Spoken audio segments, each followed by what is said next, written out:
Hi, and welcome to another edition of King Crush Thursdays, the series where we highlight and uplift Black men, because frankly, not too many people are doing it. My name is Val Gay, and today we take a little bit of a departure from our normal series. So you see, Lorne from Mags FM, who was featured in episode 16 back in 2020, decided that the camera should be turned around on me. So what you will see next is an interview with me answering the questions that I devised for each of our kings. We are creating a repository of 6 questions on our way to 100 answers by 100 different positive and successful Black men. And at the time of this taping, we have published 66 interviews. But today, please welcome Valerie Gay.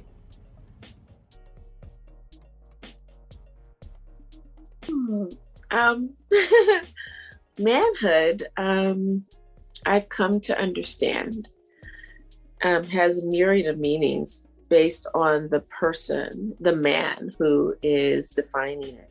For me, my experience of manhood, of positive manhood, I will even say, is fullness of humanity and a full being.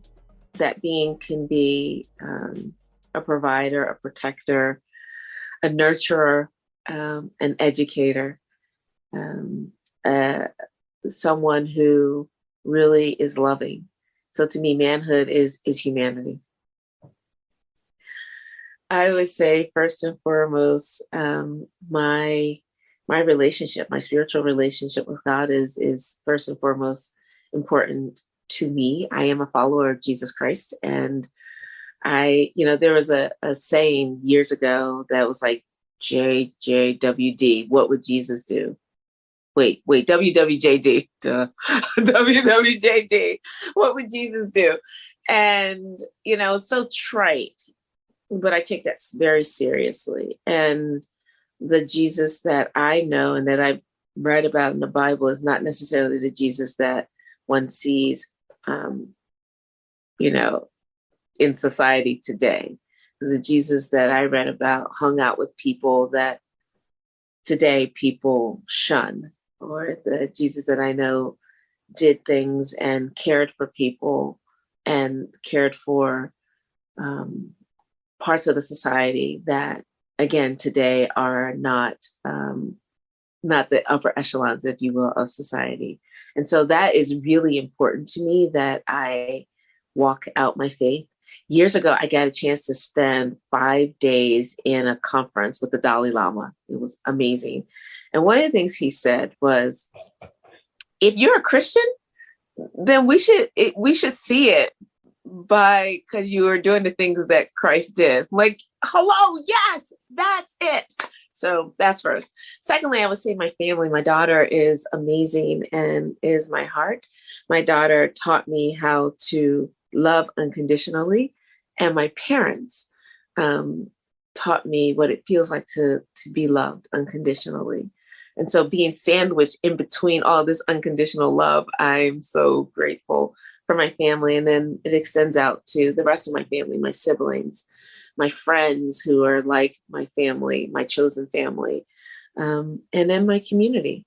I'm really, my community is so important to me. And I define community as wherever I am, and basically by extension, everyone else.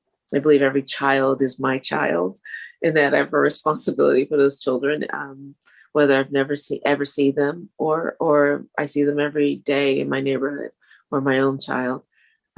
Sounds, I don't know, kind of kumbaya-ish, but those are things that are important to me. Well, I want to be seen as a person who really cares. As my father said, I just want people to know that I love people, and that love is not a mushy word. I can be a mushy person, if you will, but define mushy. Mushy meaning like sentimental, when I was, okay, as a prime example, when I was a freshman in college, or maybe a sophomore in college, these amazing girlfriends. And I was in Baltimore, Johns Hopkins, Peabody Conservatory specifically. And where we lived, there was a kind of the equivalent of Rittenhouse Square in Philadelphia. There was an annual like flower fair, art fair, and they had plants. And so I went out and got these tiny little plants for all of my girlfriends and all my friends. And I left them on their doorsteps in our dorm with a little note saying, "Dear Rachel," for example, may our friendship blossom like this plant. Love, this is sounding very mushy. This is mushy. So mushy. And then apparently all of the plants, I think I gave out like 3 or 4 plants, all of them died. So all the girls got together and they were scared to tell me because, I was so mushy, and I placed the fate of our relationship on this thing that is now dead. Wow. And, it was like several months later, they finally came to me together en masse and confessed, and we all had a good laugh, but it was hilarious. And, I'm kind of mushy like that. Yeah. But having said that, having had those emotions, being sentimental, I still choose strength in love, because it takes strength to love some people. It takes strength to love some situations, or to exercise love despite the situation. Dr. King talked about that it is not easy to like people. Actually, he says it's not easy to like people who hate you or call you names or threaten your children or bomb your house. He said, but Jesus said to love them, and love is greater than like. And that's the kind of love that I want to have. And I want people to see me as a lover of life and lover of people. First of all, what is it like getting these questions at you? It's very uncomfortable. Very uncomfortable. Because these were not designed for me to answer. Not at all. My epic dream is for everyone that I meet, for everyone that I come in contact with, that they would be able to fully express and live up to their full life's potential. That my life's purpose, what I believe is my life's purpose, would be exercised. And my life's purpose is to use my gifts and talents to encourage, inspire, and even empower others to seek and find their own life's potential, so that together we may make the world a better place. And so that, and whatever that means. So if it's better that in my neighborhood, for example, people stop putting stuff down the sewer because there's like messing up our waterways. That was just something that just came in my head. Or if, the young man, so one of our students, our summer program, he was very quiet, so quiet that one of his relatives had never heard his voice. He was like 16 years old, never heard his voice before. He became, he started public speaking. He represented his classmates. He started doing research on a number of things, became a model. He's brilliant. And a lot of things that he said was like, I learned that through this program, the Fortress Arts program, the FASTER program. Well, that's an extension of the idea that I had. That is an extension of my purpose. And so that's my epic dream. So however it's manifest, I don't care about the how. The what and the why is most important to me. So that's my epic dream. That, and I have some other specific things, but I'll leave it at that. Valerie, yes. What did I miss? Well, I think you skipped question 5. What else do you want to see? Okay, I'll edit this. Valerie? Yes. Who are you? I am a spiritual being having a human experience. And I'm so grateful that I get to live this life. So I am a woman who loves people, as my dad said, who has come from 2 amazing people with a brilliant father, a beautiful mother, loving. My parents tell me every single day that they love me unconditionally. So beautiful to hear it. I am a mom. My roles, let me put it this way, my roles are I am a daughter, I am a mother, I am a friend, I'm a sister, I am a community member, I'm a leader, I'm a musician, I'm an artist, I'm a creative, I'm a serial entrepreneur. But who I am is a spiritual being having a human experience. Before I ask the last question, I have a few more questions. Sure. You've been doing this project for a couple of years, right? Yes. Yes. What have you learned about yourself?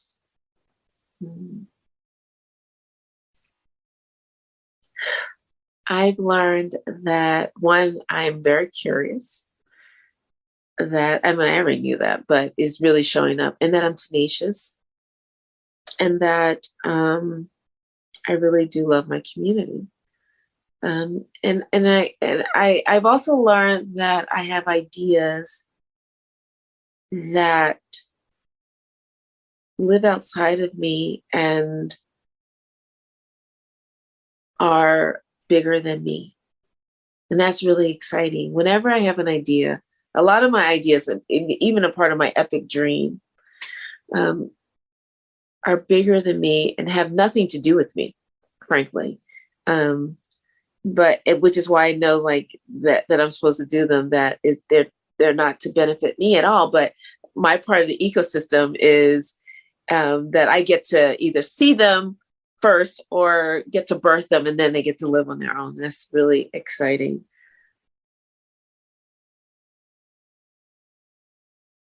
Is there a common theme throughout all the individuals that you've interviewed over the years? Or is that just like, no, they're all individuals, Lorne, and individuals are individuals, regardless of this, if they share the same complexion? Yeah. Yeah, I think yes and no. I mean, I think you answered the question actually in multiple ways. Because one theme, and is what I often say, is that I'm interested in successful and positive Black men. And I don't define success by what somebody does for a living, but rather the impact that they have on the people around them, on the world, if you will. And that world can be defined as few as one person, one other person. You know, if you are the world to one person, you are the world, right? Yeah. And so, and then, and positivity, if you will, however you define that, that would be the overarching and prevailing, I think, characteristic. Beyond that, these men are, I think people can fall into certain categories. Like if we were to step back, we can look at, we can be able to slice and dice it in many ways. But other than that, I think we are individuals, and that's part of it too, right? Everybody wants to be seen for themselves, not as a part of a group. You can be a part of a group, but ultimately, do you see me, right? Is what we are all, I think, as human beings are saying.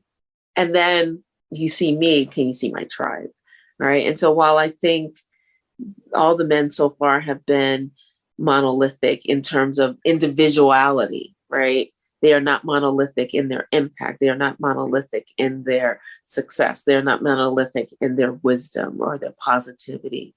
And that is beautiful. And so it's a diverse set of men inside of a relatively homogeneous set of people, if you will. And that's the beauty of being human also. And I always liken diversity, if you will, to a family. I remember I have a consulting company, and we were trying to see if, well, we were interviewing them if we wanted them as a client. They were interviewing us if they wanted us as their consultant. And it was a group from Texas. And somehow or another, you know, some words just don't fly with people. It was clear that diversity was not a word that this particular person was interested in. And so I said, so her name, let's call her Sally. So Sally, let me ask you, do you have siblings? And she said, yes. And I said, okay. And I said, Sally Jones, let's call her. So Sally, and can you tell me about your siblings? She goes, well, I have a sister. And she might have had a brother. I said, well, are you and your sister exactly alike? And she was like, no, ma'am. I was like, okay. I said, but I would imagine to everybody else, the Joneses, they see you all just as a group of people that you are the Joneses. And she goes, yeah. I said, but inside, and they all see you like you may look alike, and they all refer to you as a group. And she was like, yes. I said, but I would imagine that inside, you're all like, I'm not like that person. I'm me. I'm not like, yes, you're my sister, but I'm not like you, or I'm not exactly like you. We have similarities, but I'm not exactly like you. And she goes, yes. And I said, to me, that's diversity, that we are all in the human family, but we are all individuals. And that and we need all of us, right? That we are not, certainly people, this is why we get in trouble with stereotypes and stuff, right? Like to me, if we can respect the individual that's in front of us, as well as the group that they represent, ultimately the world would be a better place. I really don't think you missed anything. I think, like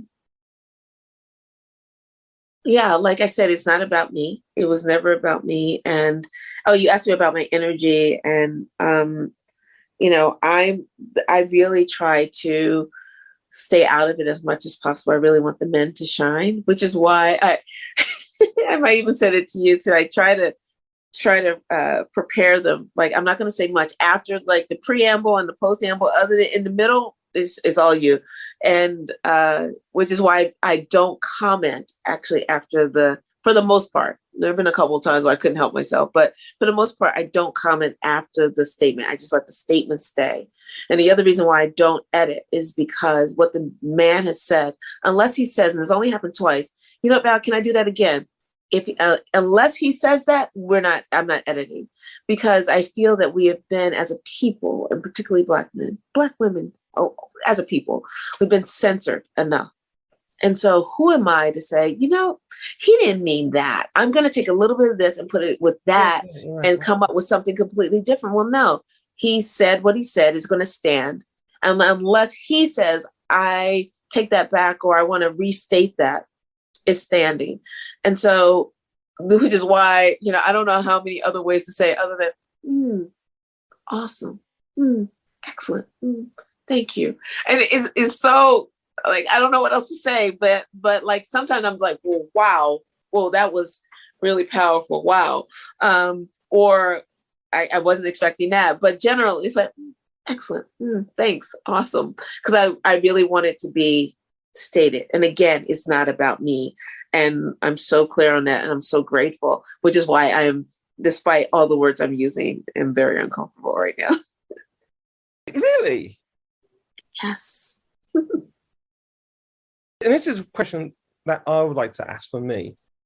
I've never seen you, every time I see Valerie, you're always smiling. And I'm saying, what would Valerie look like if she frowned? I've never seen a Val Gay frown. Could I see what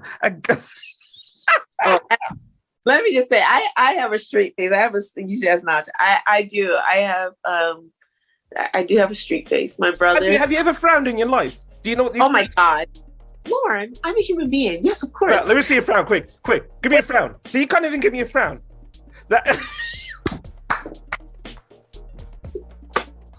So, thank you so much. If you made it to this far, thank you so much for staying.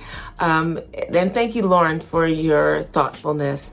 I really appreciate Lorne turning the tables on me, and me getting a chance to give my thoughts. And so if there is a Black man who is in your life who you want to see highlighted in this forum, please feel free to click the link below or in my bio, fill out the nomination form, and I will take it from there. We are on our way to building this repository of 100 answers against these 6 questions. And so again, thanks to Lorne. And so stay tuned for next week for yet another amazing king. And in the meantime, please remember to spread love and have a great day. Thanks so much, and bye.